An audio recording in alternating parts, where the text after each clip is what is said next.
In a kingdom where healers shaped history, they're ranked from first class down to third. But outside the system, there's one healer bound by no rules. With powers beyond belief, always surrounded by powerful women, and always ready to heal if the price is right. The story kicks off with a girl named Lily gently rousing our protagonist Xenos, while she makes tea for them. In this world, a first-rate healer is celebrated as someone who can mend not just bodies, but the entire world. And the Kingdom of Hodges works hand in hand with healers to shape history. Their contributions have spurred the nation's growth and earned them high prestige. There is even a Royal Medical Institute where aspiring healers learn advanced healing magic, get licensed, and begin their careers. Yet somewhere in Hodges, an unorthodox healer without formal training makes his mark, a true badass named Xenos. Shortly after, we see Xenos wrap up healing a patient, who pays him and thanks him. Xenos simply says he'll heal anyone who can pay, and after the patient leaves, Lily asks if he's heading out on a house call today. He confirms and promises to be back by dark, while Lily mentions dinner will be waiting. Later, Lily prepares dinner when Carmilla stops by. Lily explains that the food isn't ready yet because she is working on a hearty stew.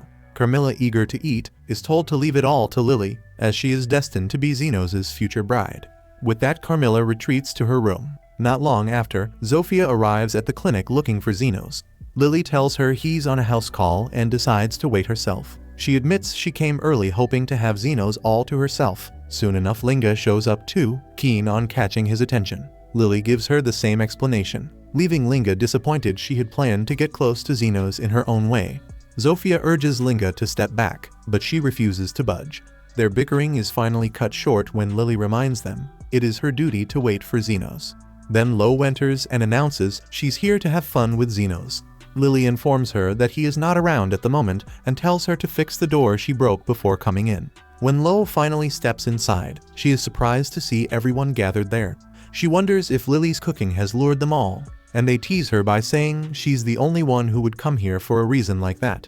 Soon enough, we see that Lily is nearly finished with the cooking and adds a secret herb as the final touch. She tells everyone that dinner will start when Xenos returns and invites them to join at the table. Lily is excited to share the meal, but before that she goes out to collect the clothes drying outside. At the same time, the girls can't wait for dark because the food smells incredible. Lo and Linga slip into the kitchen to sample the stew. They simply can't resist once they realize how delicious it is. They try to explain that they were just having a quick taste, yet they can't seem to stop, even though Zofia warns they'll get scolded by Lily. In the end, even Zofia gives in and takes a bite. As Lily gathers the clothes both outside and near the kitchen, it becomes obvious that the girls have finished the entire stew. Realizing they might be in trouble, they start blaming one another for emptying the pot. They decide to act as if nothing happened, but that plan fails, so they agree to make another meal. Zofia suggests that they start by adding fresh ingredients to the pot. Just as Lily appears and asks what they're doing, the scene shifts to the dinner table where the girls try to feign ignorance, but Lily insists they tell the truth. They admit that the stew smelled so good they couldn't help themselves despite trying to hold back. Their hands acted on their own. Soon they notice how upset Lily is. The girls start arguing and blaming one another, and Lily orders them to stop or else Xenos will be angry when he returns. She explains that she only wanted to have a proper meal with Xenos and everyone else, and the girls quickly apologize, promising to help her cook. Lily then reveals that she only prepared enough ingredients for today. Just then, Carmilla bursts in, furious that they've eaten all of her stew. Linga immediately apologizes, and the others join in. Carmilla demands to know how they're going to make it up to her. She even jokes about eating their souls instead. Lily intervenes and instructs them to bring her the missing ingredients, and they agree to do so, leaving at once. Later, Lily realizes she's used up the last bit of her secret ingredient, and Carmilla asks if she isn't upset. Lily replies that she isn't very angry, which makes Carmilla admire her tolerance. Lily adds that she would have cursed them if they'd not only eaten her food, but also drank her wine, and she wonders if she can still prepare dinner before Xenos comes back. At the same time, we see Xenos in town. As he walks by, he notices a demi-human clutching her stomach in pain. Soon, her master appears, revealing that she is his slave and demands to know where she went. She explains that she suffered a stomachache and went to a clinic for treatment, but they refused to help her because she had no money. Her master, annoyed that she tried to rest over a minor stomachache, drags her back to work. Xenos observes as her master throws her onto a grave, muttering that dirty demi-humans like her belong in a graveyard. His rough treatment seems to summon a ghost. Oblivious to any supernatural sign, he orders her to get up by kicking her in the gut. But she can't rise because of the pain. Still ignoring her cries, he tells her to get to work digging graves. He warns that she will only get food if she manages to find any valuables. Suddenly, the slave attacks him, and blood begins to flow. Startled, he asks what she's doing. It quickly becomes clear that she is possessed, and he tries to run away. On his escape, he runs into Xenos again and begs for help, explaining that his slave has become violent. Xenos tells him to step aside, while the man points at his slave and demands to know what happened. Xenos then asks the nobleman about the last thing he requested from her. The damn tyrant replies that he simply told her to work as usual. When Xenos questions what kind of work that is, he hides the details by saying it was just some farm work. Changing the subject, he complains of his own injuries and begs Xenos to stop the slave, promising to pay him. The slave then attacks the noble, but Xenos intervenes and saves him. Xenos asks the slave why she is so angry. As she hurls stones at him, he easily dodges them. Impressed by his quick moves, the man orders Xenos to kill the slave. Xenos refuses, explaining that his duty is not to take lives. The noble, revealing that he is a noble himself, laments that if this continues he will die. He even says he would simply buy another slave if she dies. Yet Xenos remains firm, declaring that he will save every life he can because he is a healer. The deranged slave lunges at Xenos with a boulder, but he shatters it with his bare hands using some kind of enhancement. The noble watches in disbelief, wondering what type of healer he is, when suddenly the slave attacks him with lightning-fast movements enough to make Xenos doubt she's an ordinary demi-human. She then swipes at him with her claws, but he repels her with a barrier, noticing that his defense has seriously injured her. Still, the slave struggles on, fueled by nothing but hate, and Xenos realizes she's been possessed. He moves in close as she bites him. Surprised by the thought that ghosts can both consume and casually converse, he quickly deduces that some spirits can also possess others. With his magic, Xenos heals her wounds and expels the ghost from her body. Puzzled over what kind of farm work could lead to such possession, he then performs a full exorcism and declares his work done for the day. The noble, startled by how easily Xenos mended the slave's crushed foot, pleads for him to heal his own injuries. Xenos promises to treat him tomorrow, warning that if he waits any longer, he might not survive. The noble insists on immediate healing, but Xenos warns that the cost will be steep and asks if he's willing to pay. The noble hands over all the money he has, claiming it should suffice, but Xenos explains that it isn't enough. The noble grumbles that the fee is already above market rate, hinting that he'd suffer if charged illegally, but he adds that it won't matter since he knows Xenos works without a license. Surprised by the existence of unlicensed healers, Xenos comments that it's a shady business, not unlike grave robbing. The noble tries to act oblivious, but Xenos sees through him and declares that he'll deduct the cost of the slave from the fee. The noble agrees without objection, and Xenos proceeds to heal him, taking the slave's documents as part of the payment. After the noble departs, we later see the slave awakening. She's startled to see him and still suffers from stomach pain.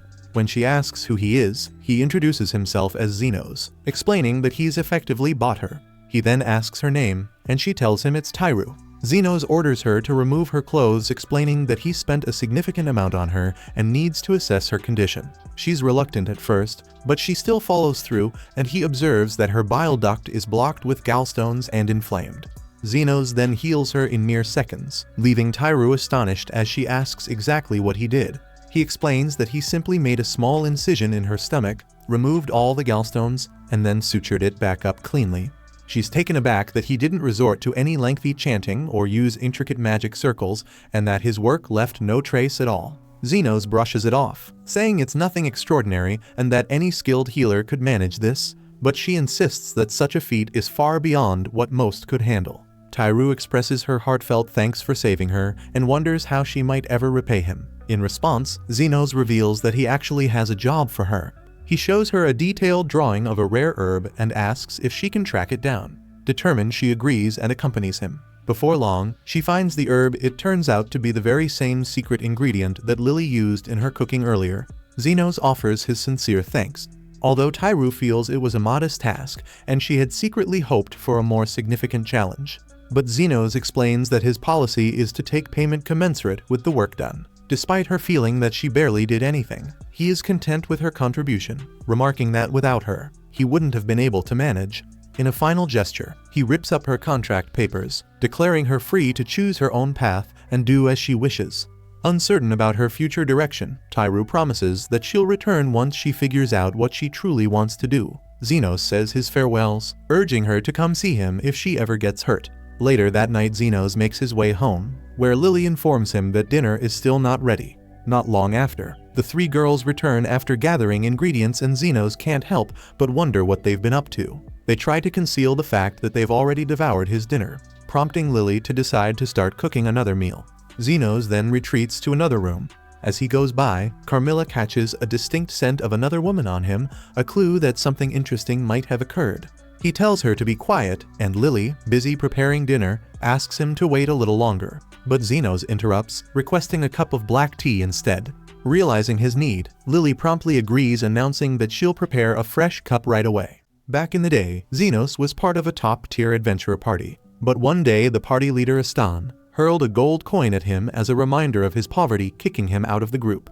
Astan called Zenos a worthless waste of space, insisting the party would be better off without him. Even though Zenos knew he was the glue holding them together, Astan wouldn't accept any counterargument. In reality, he had recruited Zenos just to use him as a human shield, figuring no one would care if the healer got killed in battle.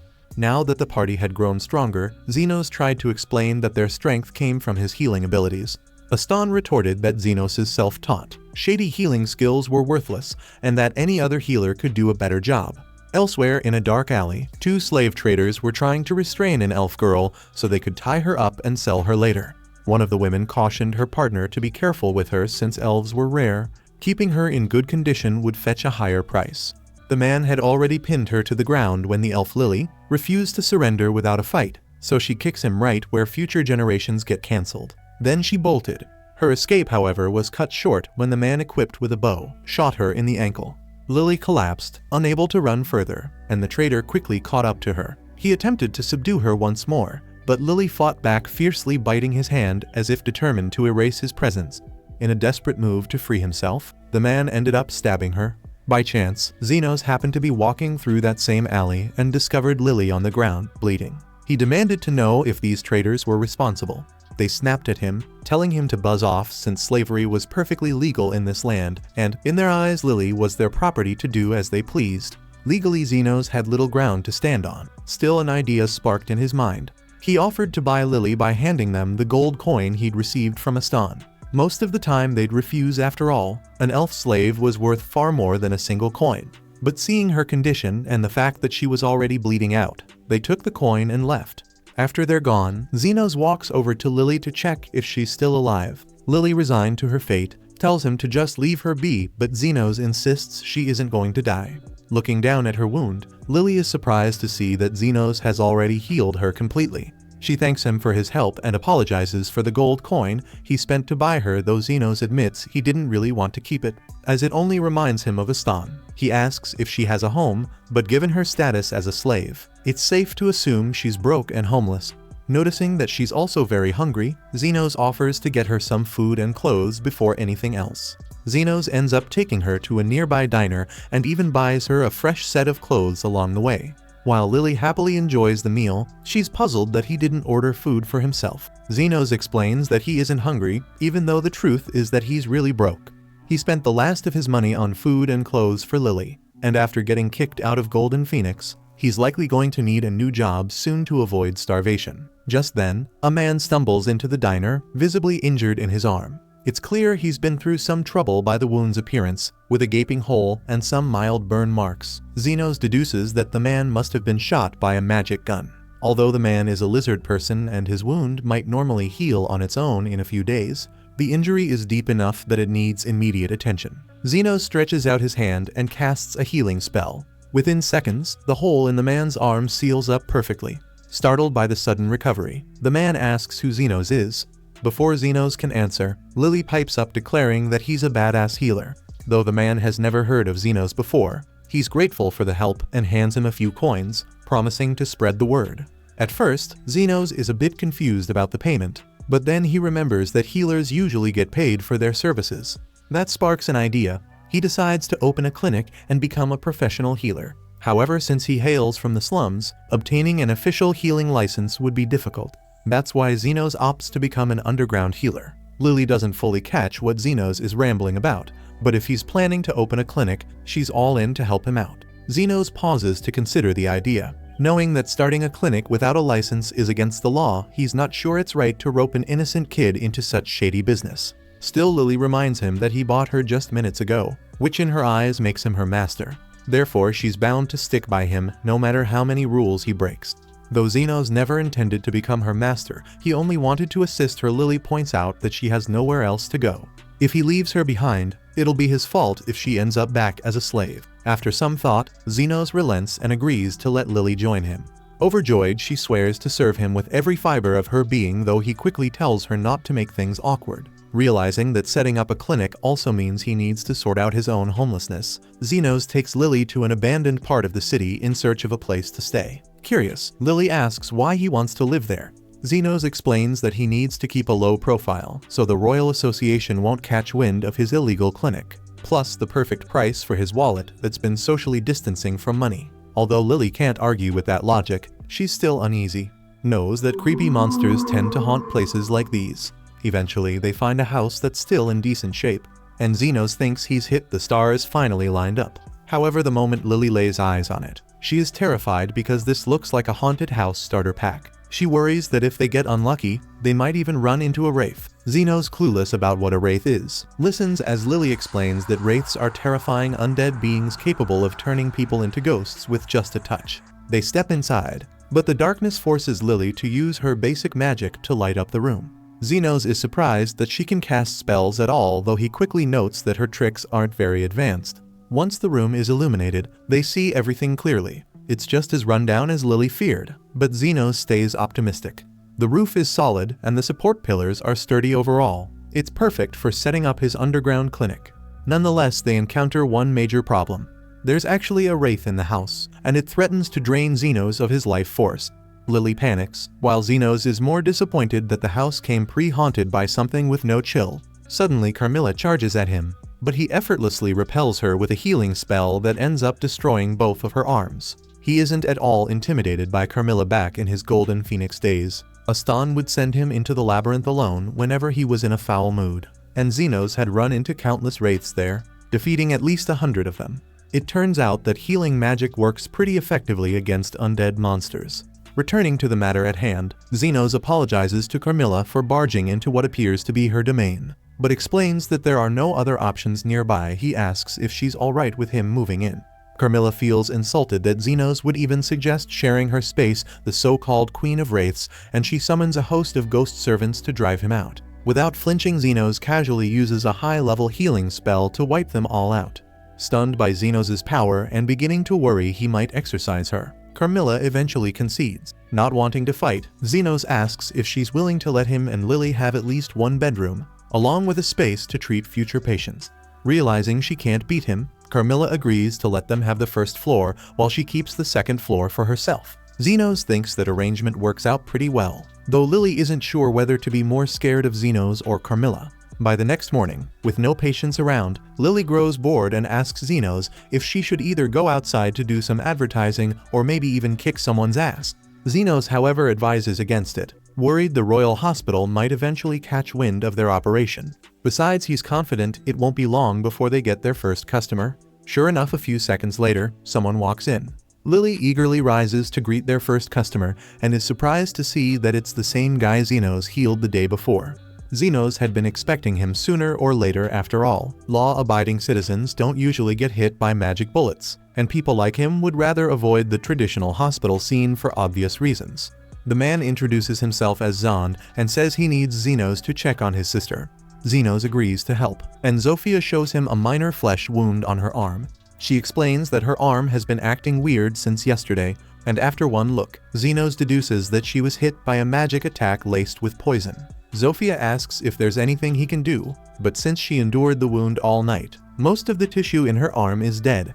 Zenos tells her it's best to amputate the entire arm to prevent the poison from spreading. Although disappointed at the thought of losing an arm, Zofia asks how much it will cost to have it removed.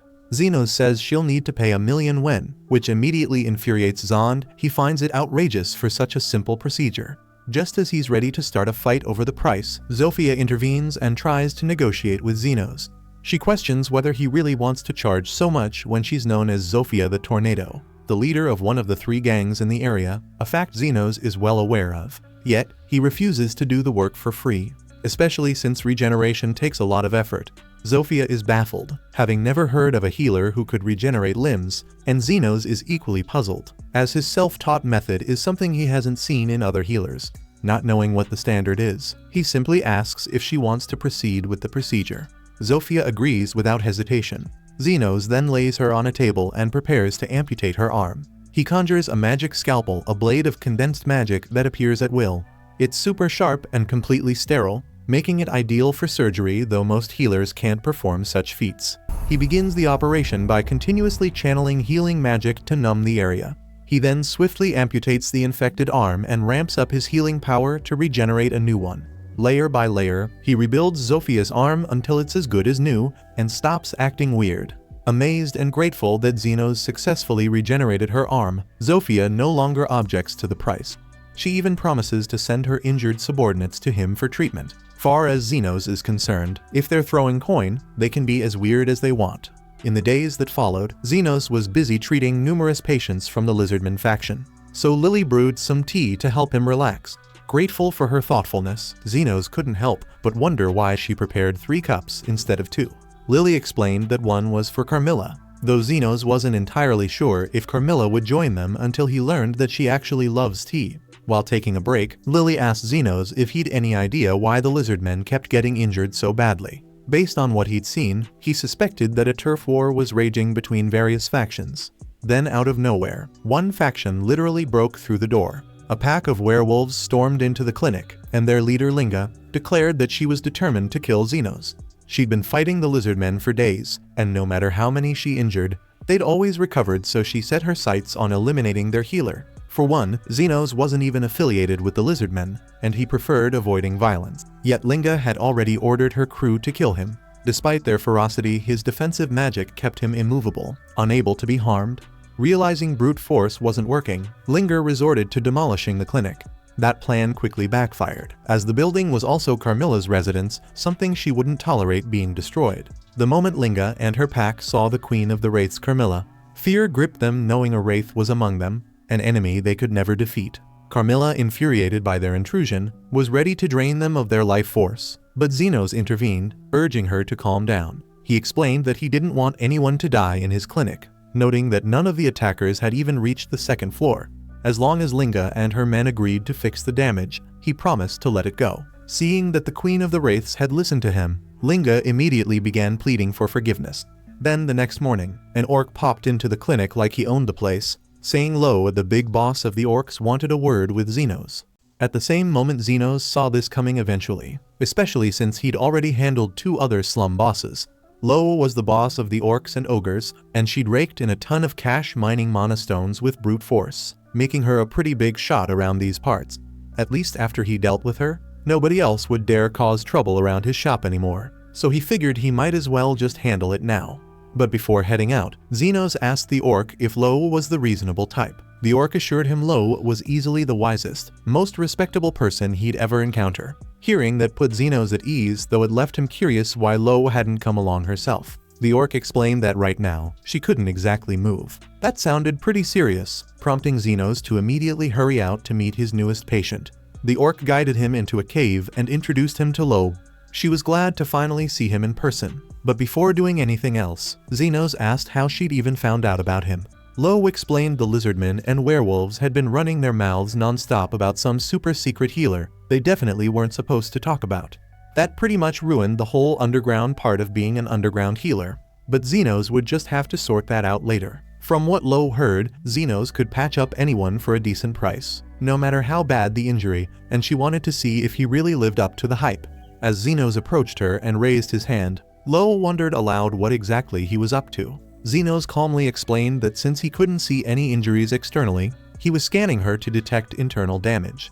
Loa was impressed, noting most healers couldn't do something like that. Zenos, however, considered this basic common sense. It wasn't exactly helpful treating someone without knowing what's happening inside their body. Once Zenos finished scanning her, he noticed a lump inside Loa's stomach. and since he felt mana radiating from it, he figured it was a mana stone. Lo confirmed he was right, and said this stone specifically was enchanted with explosive magic, meaning that if she moved even slightly, she'd probably explode. Zenos asked if someone had tried assassinating her by sneaking the stone into her food, but Lo insisted nothing that dramatic had happened. She'd simply been starving, mistaken the mana stone for a rice ball, and swallowed it whole. But Zenos didn't see any reason to panic, casually noting that sooner or later, a mana stone would always find its own way out. Zenos gets set to leave, but Loa stops him, saying it ain't that simple. Turns out, when she swallowed that mana stone, she kinda chewed it up a bit, meaning there isn't much time before it goes boom. She's pretty much accepted that her mistake's gonna cost her life. Her only worry is her guys refuse to leave her side. Zenos wonders aloud what exactly Lo expects him to do, so she explains she just wanted him here to hand over her fortune. Once she blows, that's curtains for the entire orc empire she built, so she'd rather give all that cash to someone who'll use it right instead of letting it end up in sketchy hands. While digging around on Zenos, Loa discovered that even though he charges top dollar for healing, he has a rule about fixing up kids free of charge. She tosses him a key, saying he can use it to get into her treasure vault after she's gone. But Zenos never agreed to just let her go out like that. Considering she hasn't exploded yet, she must have swallowed the stone pretty recently. Without hesitation, he summons his scalpel and strides right over. Without a word, Zenos starts slicing into Loa's abdomen, causing her crew to panic at first, until he suddenly holds up the explosive mana stone. In just a few seconds flat, he managed to open her up, pull out the stone, and patch her back together, completely defusing the risk. But the mana stone is still ready to explode any second. So for everyone's safety, Zenos squeezes it tightly in his hands until it detonates. The blast is strong enough to level an entire city, but Zenos protects himself by casting defensive magic around his hands. He's totally fine, although honestly, it hurt like hell. He tosses the key back to Lo, telling her she doesn't need to worry about donating her wealth anymore. Lo is still trying to wrap her head around the fact Zenos really chose to save her life instead of grabbing the money. But he shrugs, telling her he only expects fair compensation for healing. An entire fortune would have been overkill. Loa decides right then that she really likes Zenos, promising him that if he ever needs backup, just say the word and she'll throw everything she's got behind him. She even offers to have her crew guard his clinic.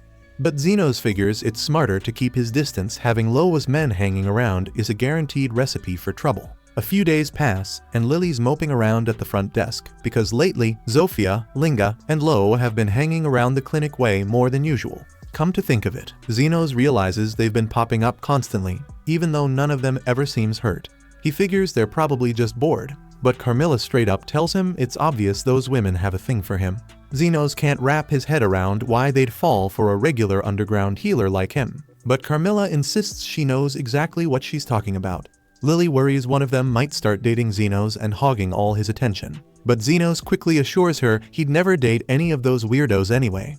Still, Carmilla thinks it's only a matter of time before those three go full-blown battle royale to see who gets Zenos all to herself. Zenos doubts things could ever escalate that far, but literally the following day, Zofia walks in with a fruit basket, casually mentioning she's about to declare war against the other factions for some vague reason. Right after her, Linga and Lowe's do the exact same thing. No matter how loudly Zenos protests, none of them listen. Carmilla finds this hilarious, jokingly blaming Zenos' irresistible charm for all the bloodshed that's about to happen. But Zenos really isn't cool with how she's phrasing it.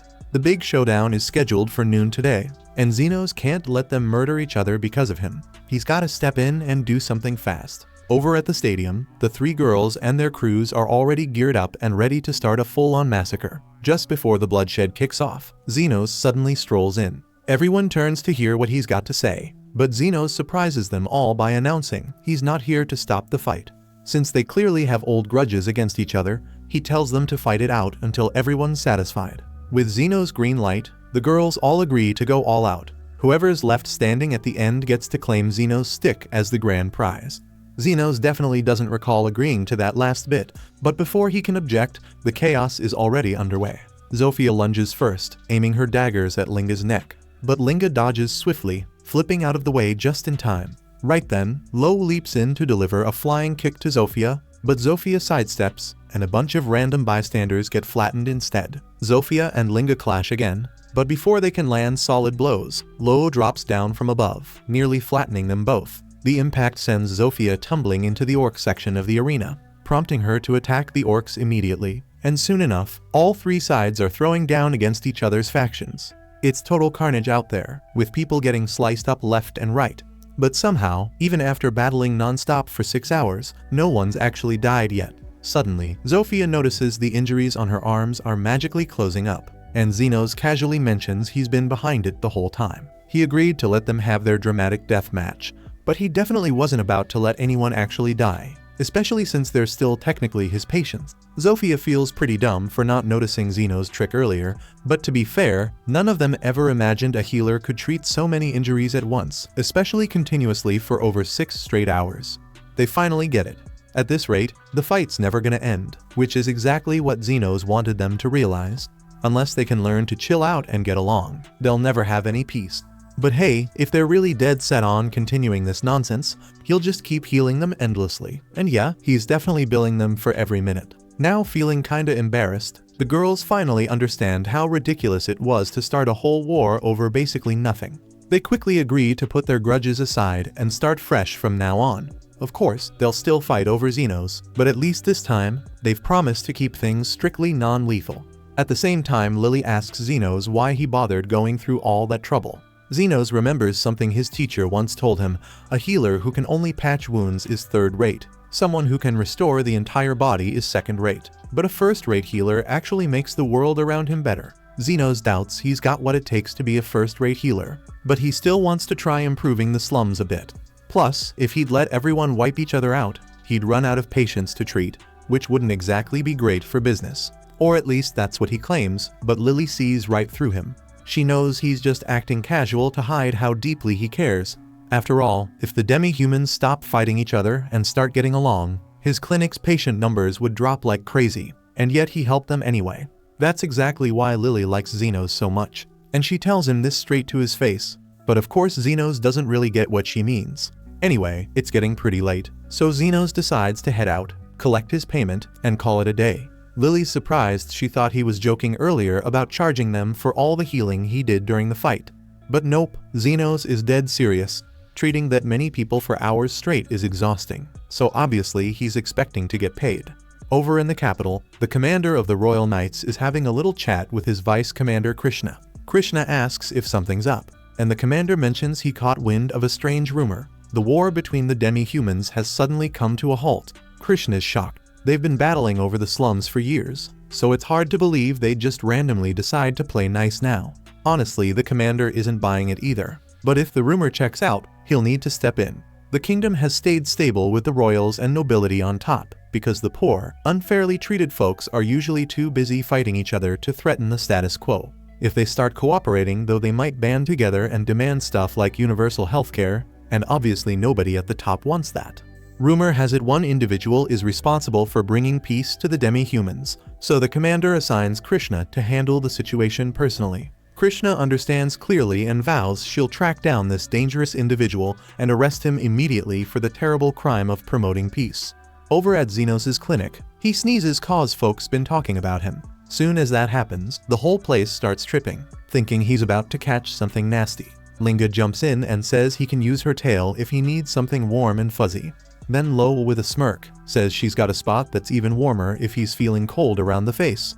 Xenos doesn't even blink. He tells them it's just a sneeze and he still needs to fix up Zofia, so they better chill till he's done. Once her arm is healed, Zofia thanks him, but it's been a minute since she's needed his help, so Xenos asks what happened this time. She tells him she got hurt while pulling a job last night. Turns out, Zofia's been stealing from corrupt nobles and passing the goods along to the folks who need it. But during a break-in yesterday, she ran into the vice commander of the Royal Knights, a loose cannon named Krishna. This woman doesn't ask questions. She pulls up with magic fire guns and blasts first. Carmilla's got a bad feeling about it. If Zofia ran into Krishna, and Krishna gets wind of Xenos, things could get messy. But Xenos isn't too concerned. He figures someone that high up wouldn't waste time worrying about some underground healer in the slums. Meanwhile, Krishna is already in the slums digging for info. She notices the demi-humans aren't fighting anymore, which feels suspicious, so she corners a lizard man and demands to know who brought the factions together. The lizard man has no idea who she is, and since Xenos has been trying to stay under the radar, he plays dumb. He tries to walk off, but Krishna draws her gun and tells him she'll shoot if he doesn't talk. He stands firm and tells her to go ahead, he'd take a bullet before selling Xenos out. At that moment, Zofia and her brother happen to walk by. Krishna takes one look at him and decides this is not the time for a fight. She makes a quick getaway and ends up lost in the rundown part of the city. By sheer accident, she stumbles across Xenos' clinic and steps in to ask for directions. Xenos doesn't recognize her and says he's happy to help her find her way back. But right then, Lily walks out holding a tray of tea, and as soon as Krishna spots her elf ears, she instantly whips out her gun and shoots Xenos in the head.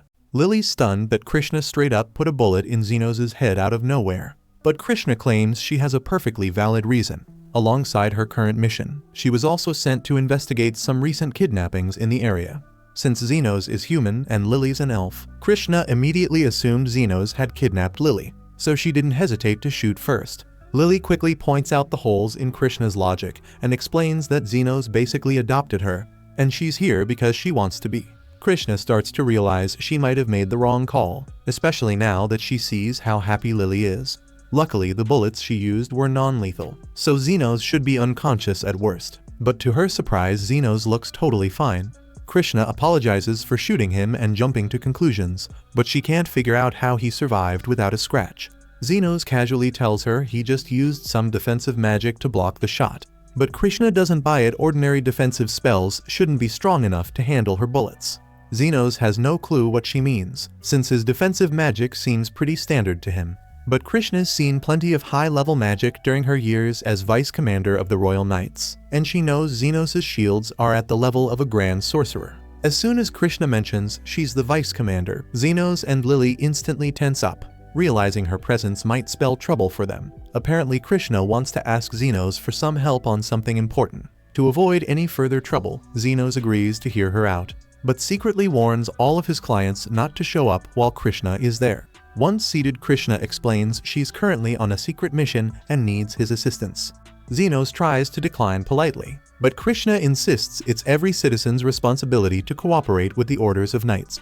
Given how trigger-happy Krishna seems, Xenos is worried he might get shot again if he refuses, so he reluctantly agrees to listen. She explains her mission is to track down a certain man and arrest him immediately. She doesn't have his name or even what he looks like, but this guy is the mediator who brought an end to the war between the various factions. Xenos nearly chokes on his tea when he realizes Krishna is hunting him down, but he quickly regains his composure and calmly asks her why exactly she's after this mediator. Krishna explains that the Knight's orders can't let someone who has the influence to stop faction wars run around freely. She recently tried to violently interrogate one of the locals, but despite all her threats, he refused to say a word. In her eyes, if the slum residents are willing to protect this mediator, it must mean he's some dangerous criminal mastermind who needs to be taken down. Xenos carefully suggests that maybe this mediator is just avoiding attention, and if she simply dropped the investigation and left him alone, he probably wouldn't cause any issues. Krishna immediately asks Xenos if he knows who this mediator might be, but Xenos quickly claims he was just guessing based on common sense.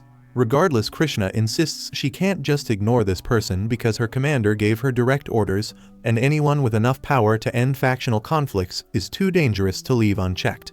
Lily speaks up, saying Krishna probably doesn't need to worry, since the mediator is likely just focused on earning an honest living and wouldn't try to disrupt the nation. But the way Lily describes him makes it sound like she actually knows the mediator personally. Lily panics and starts insisting that she's never met him either. Krishna is clearly getting suspicious, but for the moment, she decides to let it go. It's getting late, so Xenos uses that as a chance to politely get Krishna out the door. But while he's guiding her out, she suddenly notices the bed in the corner of the room. Krishna thinks it's strange that Xenos has a bed down here, and Xenos definitely doesn't want to admit he and Lily share it because there's a wraith upstairs, so he casually tells her it's just a spare. Krishna immediately seizes on that and asks if Xenos would mind letting her use the spare bed. She's had trouble finding a good spot to set up base in the slums, so she'd appreciate it if Xenos could accommodate her until her mission is over, and of course she'll pay for it.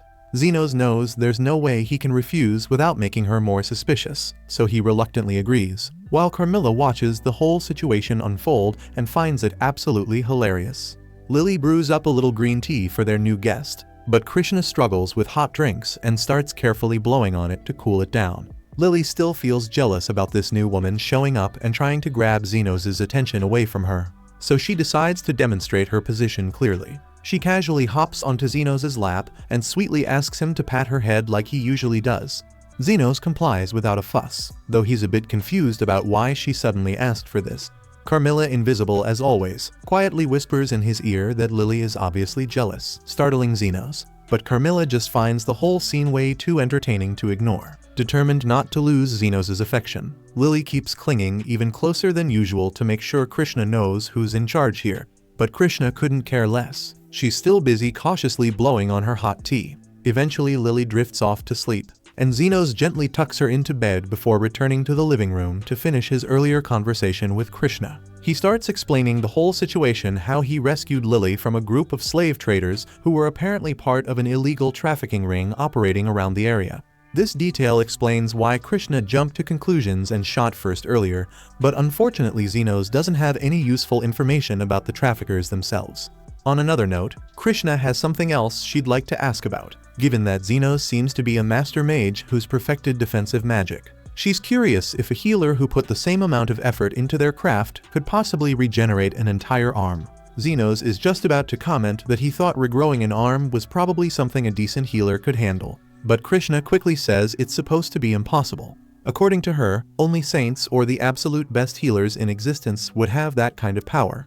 Zenos wonders why Krishna brought this up, so she explains she recently fought Zofia and vividly remembers severely damaging Zofia's arm. Yet when she encountered Zofia yesterday, her arm appeared perfectly fine. Krishna's convinced this means there's a healer hiding somewhere in the slums capable of regrowing lost limbs. If that's the case, that healer probably holds significant influence among the faction leaders here. Krishna plans to restart her investigation first thing in the morning to track down this nefarious healer, though Zenos doesn't understand why she'd assume someone who heals others would automatically be nefarious. Actually, Krishna seems to have a pretty negative opinion about the entire slum, so Zenos casually asks if there's a specific reason behind it. Krishna admits she might be biased, but that's only because someone from the slums took her mother's life. Krishna's mother was kind-hearted and genuinely wanted to help as many people as possible. She frequently visited the slums, organizing events and providing meals to the people who couldn't afford food. But one day, she simply didn't return home. According to witnesses, Krishna's mother was attacked and killed by someone who wanted to steal her wedding ring. Krishna was devastated when she learned that her mother had saved countless people from starving. Yet nobody stepped up to save her when she needed help. That's why Krishna decided to join the Knights and become an unstoppable hero, determined to bring justice to the criminals in the slums. The next day, Krishna heads out early to continue her investigation, allowing Zenos to finally get back to healing his patients again. Shortly after, Zofia walks in with a minor wound on her arm, asking Zenos if he could take a look at it. Zenos begins healing her, but warns Zofia to stay cautious since they never know when Krishna might pop back in. As if on cue, Krishna shows up again, claiming she got lost and needs directions to find her way out. As soon as Krishna spots Zofia, she immediately draws her guns, prompting Zofia to whip out her knives in response.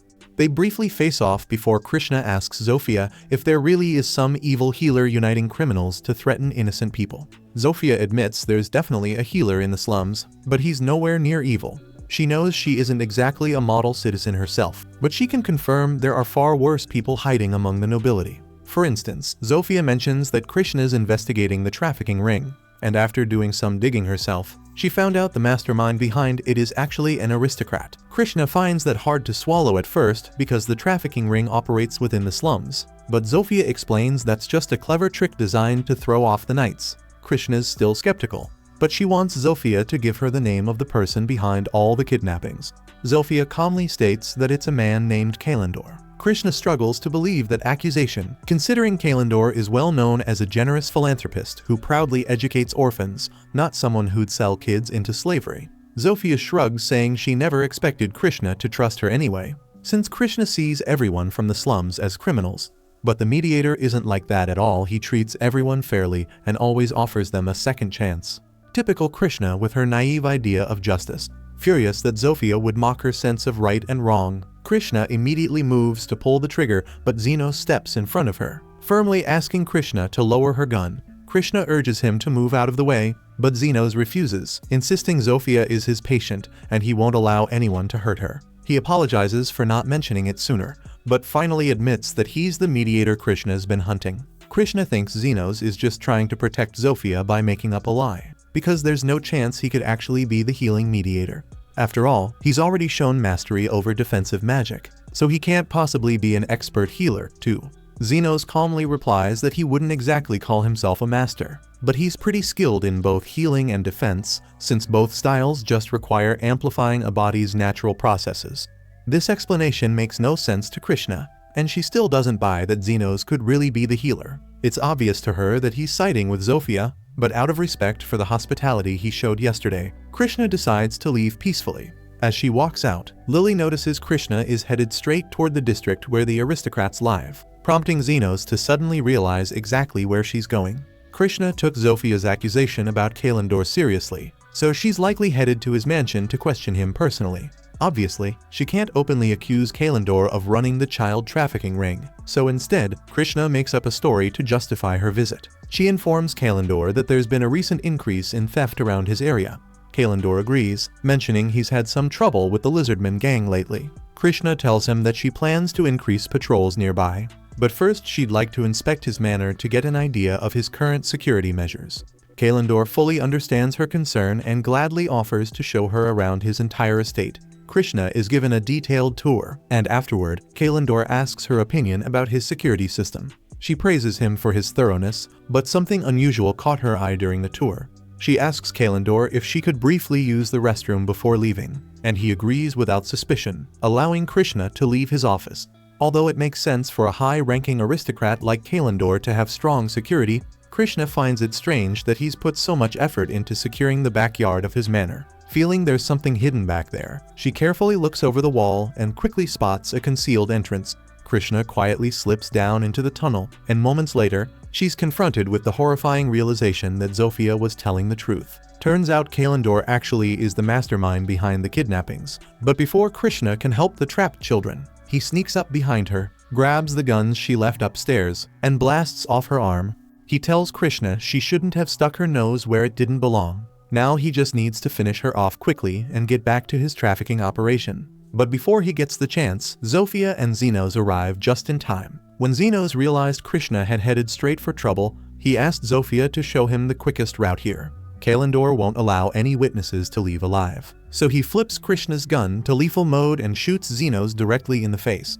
But to his shock, Xenos is completely fine, even though the lethal shot definitely stung a bit. Panicking, Kalendor tries to run, but he drops the gun.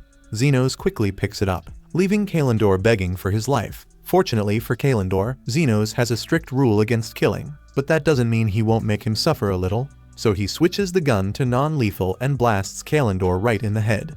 With Kalendor knocked out, Xenos rushes to check on Krishna, who insists it's already too late for her. Her arm's missing and a chunk of her stomach is gone, and she's already accepted death, but Xenos calmly reassures her she'll be fine, though he's definitely charging her extra for this treatment. A few minutes later, Krishna is back in one piece, stunned that Xenos could completely heal wounds this severe in mere moments. She realizes now that he was telling the truth about being the mediator, but she no longer has any intention of arresting him. As far as she's concerned, he's the real hero here. But Xenos doesn't see himself as a hero at all. He's just a healer who kept everyone alive. If anyone deserves the title of hero, it's Krishna, since she was the first person who took real action to save these kids. Sure, she can be a little misguided sometimes, but deep down, she genuinely wants to make the world a better place. Zofia and the lizard men start freeing the children from the dungeon. But since the royal knights will arrive soon, Xenos would rather not stick around to deal with them. He quickly gathers everyone up and prepares to leave. Before he can go, Krishna rushes up and asks why he chose to save her, even though they were enemies just moments before. Xenos calmly looks at her, shrugs, and tells her he's just making sure she pays her bill. After all, she still owes him for last night's stay in his clinic, plus the extra fee for today's emergency healing, and he expects payment in full by the end of the week. Way back when Xenos was still a kid, he was just another broke orphan struggling day by day to survive in the slums, spending most of his time alone in some back alley. One afternoon, Bastan was wandering through the slums, sizing up kids to see who might make a good meat shield. So far though, he's disappointed because none of them look like they'd last long enough. Then Bastan notices Xenos sitting alone and figures he'll do just fine. He strolls over casually, speaking in a fake friendly tone. telling Xenos he's broke, starving and jobless, so he might as well join him for some adventures. Xenos, not catching the hidden malice behind Astan's words, actually thinks he might be a decent guy. Still, he's hesitant because folks from the slums usually don't get the chance to become adventurers. Astan brushes it off, telling Xenos that as long as he's got some kind of skill, anything's possible. He asks Xenos if there's anything he's good at. Xenos mentions that he knows a little healing magic, but Astan immediately doubts it. After all, learning healing spells usually takes years at the Royal Academy, so there's no way some random orphan figured it out by himself. But healing magic or not, Astan doesn't care. He plans to use Xenos mainly as a distraction if things get ugly. Once Xenos agrees, Astan quickly takes him out into the woods. Out there, the two face a wolf monster, and Astan gets hurt during the fight. Without thinking twice, Xenos heals him instantly. Then, when Astan charges at the wolf again, Xenos boosts his speed with another healing spell, helping Astan slice the wolf's head clean off. But Astan's oblivious, he doesn't even notice his wounds healing or his sudden boost of speed. Instead, he thinks Xenos is completely worthless. After a couple of years like this, Astan finally kicks Xenos out of the party. We know how Xenos has been doing ever since, but Astan's group hasn't had the same luck. Right after kicking Xenos out, Astan and his team headed into a cave for their next mission. This job's important because they plan to use it to win favor with the kingdom's nobles. The only problem is they all hate doing the actual work. Yuma grumbles, saying the sooner they finish, the sooner they can get back to the inn and drink their troubles away. Andreas is hyped because girls always throw themselves at them once they drop that they're members of the Golden Phoenix Party. Their reputation is unmatched when it comes to taking down monsters and finishing missions without a single scratch. Just as they're talking, the monsters they're hunting finally show up. So Astan quickly draws his sword, ready for action. He tells Guile to cast some defensive magic on him as he charges ahead. Guile follows the plan perfectly, but Astan still ends up getting his arm burned in the fight. Meanwhile, Yuma's getting completely wrecked by one of the wolves off to the side, so he's clearly not going to be much help today. Astan shouts at Andes, urging him to hurry up and cast an attack spell, but Andes takes forever just chanting the incantation. Before he even finishes, a fireball blasts him. Astan is stunned, wondering if his team was always this useless. It's obvious they're losing this fight, so he quickly calls for everyone to retreat. Once they're safely outside, Astan demands to know why his team is struggling against monsters that are barely B rank. Andes fires back, pointing out Astan didn't exactly perform well either. Guile brings up the possibility that maybe Xenos was telling the truth about healing them, but Astan dismisses it immediately. In his mind, there's no chance some low-class slum kid could ever master healing magic. Still, Astan thinks maybe hiring a healer could help, just to play it safe. A few days later, they're back at the cave again with a healer named Yuman. But right from the start, Yuman warns Astan she's not suited for battlefield healing. Usually, she just heals people in the capital, but since she has an adventurer's license, she agreed to come along. Yuman's curious why the Golden Phoenix would suddenly need a healer when they're famous for never getting hurt.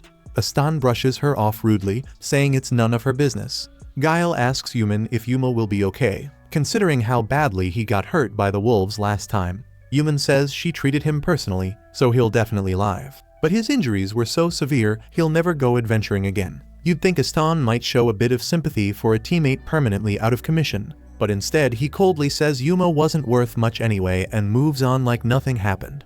As for why this mission even matters so much, it turns out some noble named Lord Fennel wants a scarf made from a firefox as a gift for his daughter. If delivering this scarf earns Astan favor with the Lord, then as far as he's concerned, risking his life is totally worth it.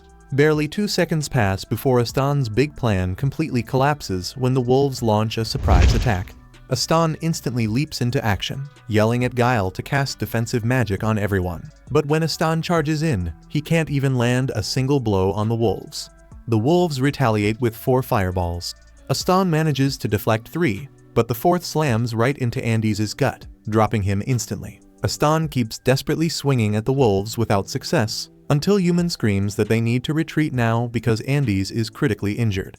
Astan can't believe his team's falling apart yet again.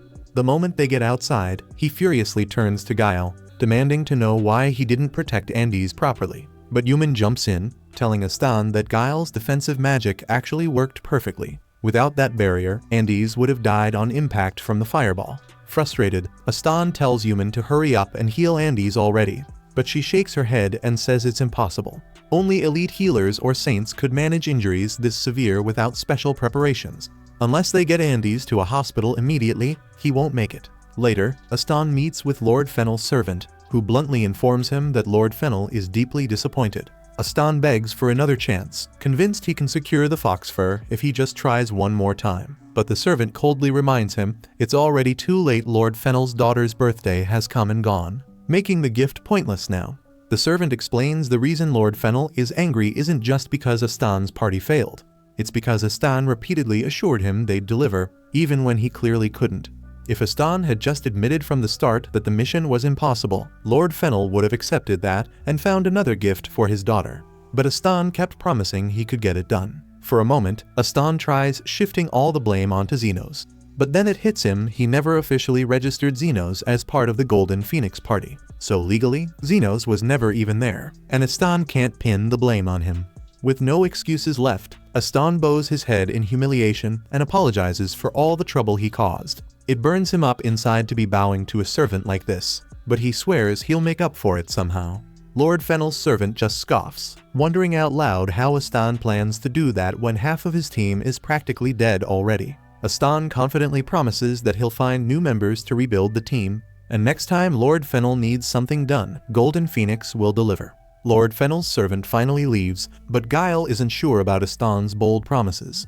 They've got zero prospects for recruiting new, skilled adventurers, and there's no way the two of them alone could handle serious quests. Aston brushes off his concern, claiming he's got everything under control. Sure, he still doesn't think Zenos is worth much, but even he can't deny things went smoother with him around. So Aston decides they'll just bring Zenos back into the party. He's convinced Zenos must be desperate to rejoin Golden Phoenix, despite how badly he treated him. The next day, Aston and Guile hit the slums looking for Zenos. But they have no clue where to start searching, so Aston gets a bright idea. He'll just hire the 3 faction leaders from the slums to track down Zenos for him. He figures they'll do anything for money. A little later, Aston pays a lizardman to guide him to Zofia, one of the faction leaders. Aston tells her straight up that he has a job offer. Zofia's not really interested since it's cutting into her clinic hours, but she'll listen since he's a paying customer. Aston introduces himself as the leader of Golden Phoenix and says he's looking for a guy named Zenos, who should have shown up in the slums about 2 months ago. Zofia can't believe what she's hearing. Zenos already told her all about how Aston kicked him out of Golden Phoenix. She thought that was dumb enough, but she never imagined Aston would actually be stupid enough to come crawling back looking for him. She bluntly tells Aston to get lost. Zenos has way better things to do than deal with someone like him. Honestly, just looking at Aston makes her sick. Aston feels humiliated and considers attacking her for a second, but quickly realizes he'd get crushed, so he wisely backs off. Since Zofia won't help, Aston tries his luck with Linga's faction instead. But the moment Linga figures out who Aston is, she immediately tells him to leave. Aston's stunned to learn that Linga is also friends with Zenos, and just in case Aston's thinking about starting trouble, Linga reminds him coldly that she could step on him like a cockroach before he even blinks. Next, Aston decides to try his luck with Loa, but just like the others, she bluntly tells him to go screw himself. And if she catches wind that he's been bothering Zenos again, she personally promises to squish his skull right between her melons. Aston and Guile rush out of Loa's cave immediately. Aston can't wrap his head around why all the faction leaders care so much about Zenos. He tries convincing himself that they must be talking about some other guy named Zenos, because there's no way the Zenos he knows could ever be this influential. Right at that moment, Guile spots Zenos casually walking down the street with Lily. They'd just finished shopping and were about to head home when Aston suddenly calls out to Zenos. Zenos freezes for a second, stunned to see Aston and Guile again, but he isn't thrilled about it. He decides to just ignore them and walk away. Aston quickly stops him, loudly announcing he's here to welcome Zenos back to Golden Phoenix. But before Aston even finishes his sentence, Zenos firmly rejects the offer. Aston's in total disbelief. He honestly thought Zenos would jump at the chance to rejoin the party. But Zenos immediately lists every single horrible thing Aston put him through before, from terrible treatment to pathetic pay. As far as Zenos is concerned, there's zero reason to go back. Still, he tells Aston that if he's really desperate, he could consider joining them occasionally, but things won't be like before. Zenos refuses to work for scraps again. This time Aston needs to pay fair. He sets the price at 50,000 for basic healing and a full million for critical healing. And that's just for starters. Aston would need to cough up even more for Xenos' defensive magic and buffs. If Aston's not ready to pay, then there's nothing else to discuss. Xenos turns around to walk away again. Aston's pride kicks in, enraged that Xenos would dare refuse him. He impulsively draws his sword, planning to strike, but before he even moves, Krishna blasts him hard. She steps forward, shaking her head, reminding Aston it's incredibly stupid to openly attack someone right in front of a royal knight. Krishna originally came here just to see Xenos, but now she has to arrest Aston for attempted assault. Aston freaks out at the thought of prison and takes off running down the street. After dealing with all that chaos, Xenos and Lily finally head home. A bit later, Linga, Zofia, and Lo drop by to see Xenos. They tell him Aston tried hiring each of them to find him, even though all three turned him down instantly. Zofia's worried Aston won't stop there. If Aston gets desperate enough, he might try going to the illegal underground guild and hiring an assassin to get back at Xenos. Still, hiring assassins isn't cheap, and considering Aston came crawling to the slums instead of just recruiting new members, chances are he's broke anyway. But even with that reassurance, Zofia stays concerned. She mentions hearing rumors about a mysterious guy known as the Guide who supposedly takes on assassination jobs for free under special conditions. If Aston somehow convinces that guy, Xenos could be in real trouble. Later that night, Xenos is having a hard time sleeping, stressed from seeing Aston again. Carmilla notices he's still up, so she comes downstairs to check on him, genuinely worried. While they're talking, Carmilla brings up what she heard about Xenos learning healing magic in the slums. Xenos explains he was actually trying to bring a corpse back to life, and healing magic just kind of clicked for him after that. Carmilla reminds him resurrection magic is strictly forbidden, but Xenos honestly had no clue about that when he first attempted it. Talking about forbidden spells reminds Carmilla of something similar from when she was still alive. Back then, during the Demon Lord's era, artificial life like golems were created and frequently used in wars, all powered by dark, forbidden magic. Just then, Xenos hears loud noises coming from outside. Carmilla quickly offers to check it out, and when she steps outside, she's stunned. A large section of the slums is up in flames as a giant golem tears through the streets, causing total chaos. Thanks for watching. Please hit like and subscribe, it makes all the difference.